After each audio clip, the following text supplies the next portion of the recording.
first question to Mr. Garvey. Yes. You've said that you would follow the will of California voters when it comes to abortion, even though you personally oppose it. Californians have voted to protect the right of abortion in their state constitution. Will you vote the same way in the Senate if the issue comes up?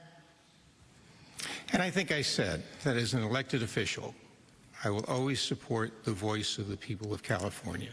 And the people of California have spoken.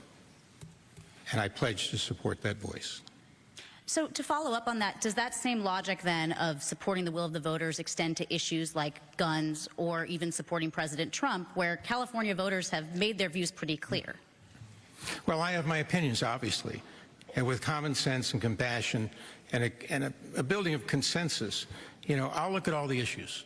I think I'm fair. I think the people of the state of California and the country, the millions of people that I've interacted with over the years, have taught me that it's building a consensus and listening. I have nothing that's truly etched in stone except what is truly right. As I think President Lincoln said one time, I will stand with those that are right. I will walk away from those that I don't agree with. Thank you, Mr. Garvey. Congresswoman Porter, you support abortion rights. From what you heard from Mr. Garvey, do you feel confident that he also would protect abortion rights if he were in the Senate? No. Would you like to expand on why? Yes. Look, abortion is a freedom issue. And no government that champions liberty and justice for all should restrict people from deciding for themselves if and when to have a child. And Mr. Garvey's party, the Republican Party, has said that if they win this election and control Congress and the House, they will pass a nationwide abortion ban. That will take effect here in California. So Mr. Garvey needs to be clear about where he stands on this and actually all the other issues. Look, I think all the Democrats on this stage are going to say that they support abortion access. But I think we have to have someone who understands the stakes. Congressman Schiff mentions abortion on his website under a page called Adam's Accomplishments. And as a mother of a young daughter, I do not feel like abortion rights have been accomplished. Not in a year when millions of Americans have lost abortion access. Okay, Congressman Schiff, your name has been invoked, so for 30 seconds, if you'd like to respond. I would be delighted to respond. And first of all, what the Supreme Court did in essentially repealing women's reproductive freedom was not only a terrible break with precedent, but it was dangerous. It has endangered the health and safety of millions of women. I strongly support a national right to abortion law, as Representative Porter knows. I will champion that. And more than that, as Representative Porter also should know, I'm one of the leading authors of legislation to expand the Supreme Court so we don't have a future reactionary Supreme Court striking down the right to abortion or any other freedom of Americans. Congressman, we'll come back to you for your full minute in a bit, but I want to turn to Congresswoman Lee. You've been open about your own experience of having an illegal abortion in Texas before Roe versus Wade was decided. You want to end the filibuster in the Senate to pass national abortion protections with a simple majority vote. But are you worried that if you do, a Republican-controlled Senate could go ahead and pass a national ban and Democrats would be unable to stop it? No, I'm not. We first have to know that we have to end the filibuster. Any rule that was established after slavery to prevent black people from participating in our democracy is bad, regardless.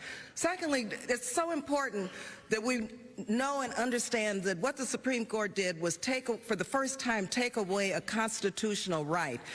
And when the Texas decisions came down, I have been very reluctant to talk about the abortion I had. I was living here in Southern California in San Fernando, went to San Fernando Junior High, San Fernando High School, and I got pregnant.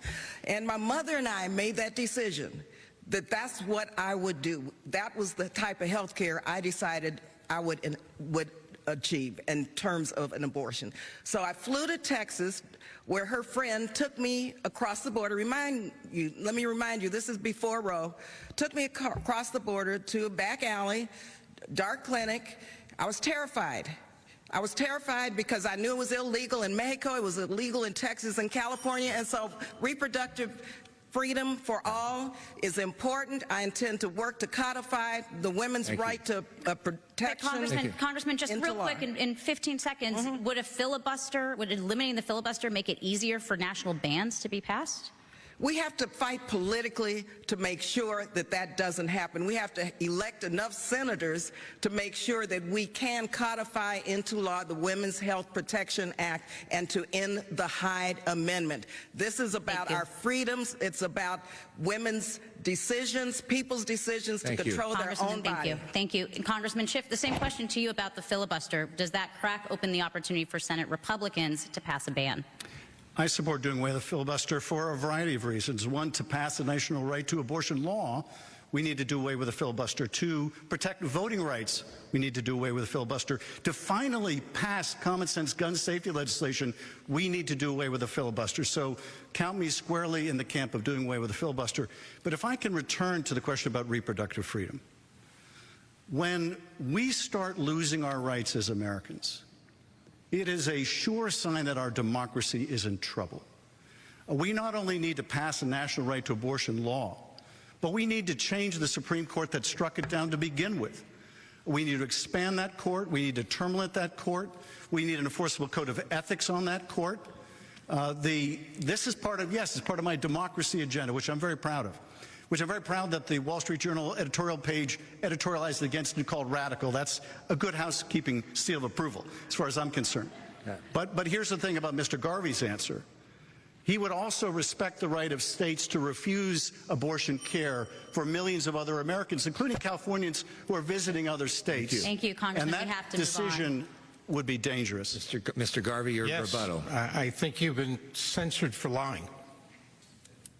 I was censured for standing up to a corrupt this president. is exactly what I'm talking about. Mr. Garvey's turn. Let him go. Or trying to determine who we are by race or by color or by gender. They never listen. They have prearranged words to say. And by the way, I would not vote for a federal ban on abortion. Let's make that clear right now. Thank you, Mr. Garvey. All right, I'm going to insist on answering. All right. I was just called a liar by Mr. Garvey. Okay, 30 seconds. Mr. Garvey, I was censured for standing up to a corrupt president. And you know something? I would do it all over again. Because that corrupt president, that president who's been indicted with 91 felony counts, that president that you won't refuse to support, yeah, he's a danger. And I will stand up to him and Kevin McCarthy and Jim Jordan and any of those MAGA enablers of his in the Congress. The reason why our democracy is in trouble is because folks don't have the courage to stand up when they need to. Okay.